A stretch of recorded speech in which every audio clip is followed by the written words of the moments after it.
Alright, hello. I'm still, unfortunately, I'm not feeling 100%.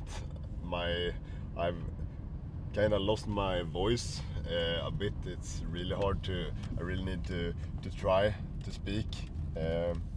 This has never happened to me before, and I don't know why. It's some type of flu or virus or, yeah, something along those lines.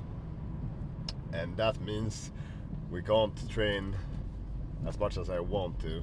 So today as well, we're gonna be keeping it light. I'm just gonna be doing, well, it's more or less a handstand session. I'm gonna be practicing handstands on the floor, because my parallels, I left them outside in the rain, so they're super wet. So therefore I'm gonna be practicing it on the floor, and we're gonna be doing the session at the gym today. It feels good. And I'm just gonna chill. That's it. And perhaps if I feel like, yeah, like some handstands, perhaps a handstand push-up or two if it feels good, but only handstand work. So that's really it. I got the question: should you really train? Should you train when you're sick? And my answer is yes, but it depends on how sick. If you are like me and you have lost your voice, you have some sore throat, unless you have fever, like fever is a big no. If you have fever, you don't train, like at all. Complete rest. But if you're like sick, or like if you go to work, you can train as well. And that's my take on it. If you can go to work, you can train, but you train light. If you're not feeling 100%, you train light. You don't go all out, but more like you can't lose your routine just because you're feeling a bit bad. You should still do the same things, but you should do them and take it more easy. And I also got, and also,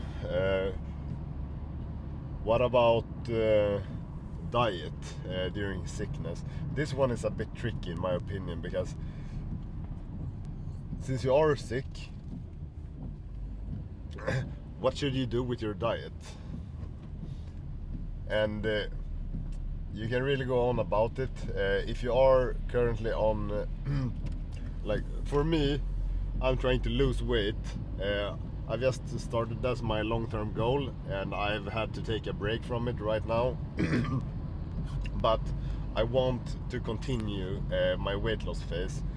But since I've gotten sick, I don't think it's a smart idea to like push a hard caloric deficit, because it would restrain my body from healing and to do all the necessary repairs.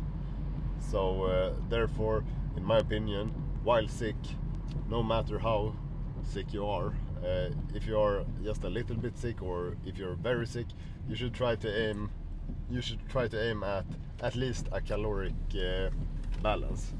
But perhaps even a caloric surplus would be even better, even though that is, however, pretty pretty hard to do when you're not feeling 100%, especially if you were to eat whole foods. So that's my take on it and how I'm thinking about it. So hopefully I'll be 100% just any day now, and then I can continue my cutting phase and losing these last few kilos. I did gain some during last week when I cut off nicotine completely, which is an appetite suppressant. And also just it was so easy to replace one addiction with another, like trading nicotine for sugars and like fast carbs, 1-to-1. and it was definitely worth to put on a kilo or two of fat that I can lose now. So it is gonna take a bit longer to get into the shape I want, but it's definitely worth it in the long run. So not being too hard on myself about that. It is just a matter of time, you know. That's really one of the great things about working out and training, learning how to diet, which is you're never really anxious, in my opinion, about a weight gain or a weight loss or whatever it is, because you know how to do it and how to manipulate your diet, and you know that it works because you have got them shredded and you have got them fat, and you have been within like all of those ranges.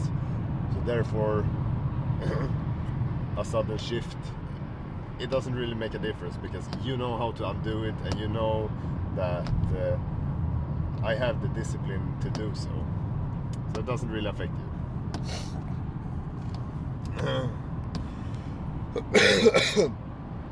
Okay.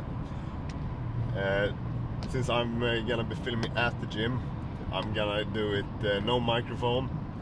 I'll probably just I'm gonna record some. I'm gonna be practicing one-arm handstands on the floor if I'm able to hold the balance, and I'm gonna be holding, like, trying to go for as good of a technique as possible in the regular handstand on the floor, and that's the plan.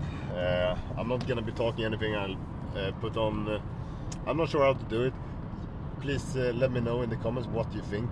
Either if I put on some like shitty NCS music that's like royalty free, or I have it completely muted so you can put on some music or listen to something else during my sessions.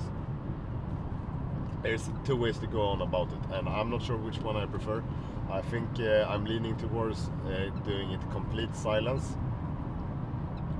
but it can change. It can change. So yeah,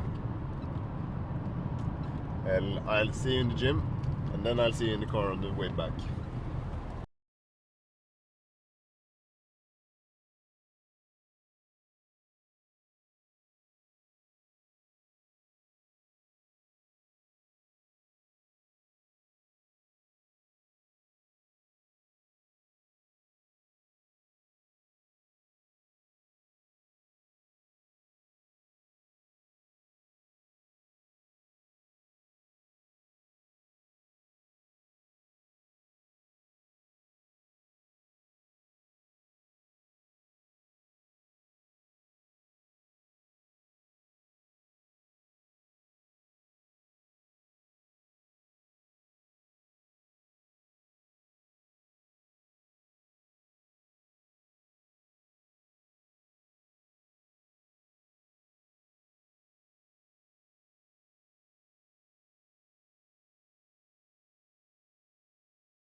All right, we're done with the session, and yeah, I'm happy with that.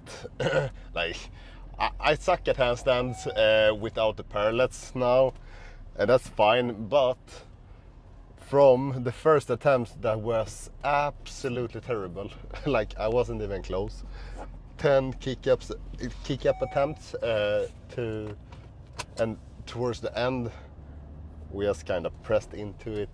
We kicked up into it real fast, and you know, it got way better. So we take those. Something I learned from this session is that I definitely need to prioritize training on the floor as well, because there is just something about being able to rip a handstand wherever you are. Like, no matter what, you can just rip a handstand, and you don't need any equipment. On the floor, it is honestly the most universal thing, because you know, all you need is some flat ground, and which is absolutely everywhere. So definitely gonna practice more floor handstands, and it feels a bit different. I don't know what it is, or if it's just new for me, but it feels really good. So more of that coming up. Also did that handstand push-up, kind of. I failed it for some reason, but it was a sick press into handstand with the bent arms at least. So yeah, maybe I should, but like, I don't know. I wanna do the planche. I really want to learn the planche, but also, have I really mastered handstand push-ups? Because this session, handstands on the floor, I couldn't even do one. So yeah, definitely have not mastered handstand push-ups. So I'm not sure what I should do. It's also really hard to program both planche and handstand push-ups during the same week. At least from what I know. If you have any good tips and tricks to do it, be my guest. I just think it's hard, because either you start with handstand push-ups when you're fresh, but then you don't have enough energy to perform good in planche, or you start with planche and then your shoulders are absolutely fried, and you will perform way worse in the handstand push-ups. So there is really no way around that. That would be if, wait, try to fix exposure. That would be if you had a separate day for handstand push-ups and a separate day for planche, but then you wouldn't be able to have as many days of training the planche, nor as many days of training the handstand push-ups.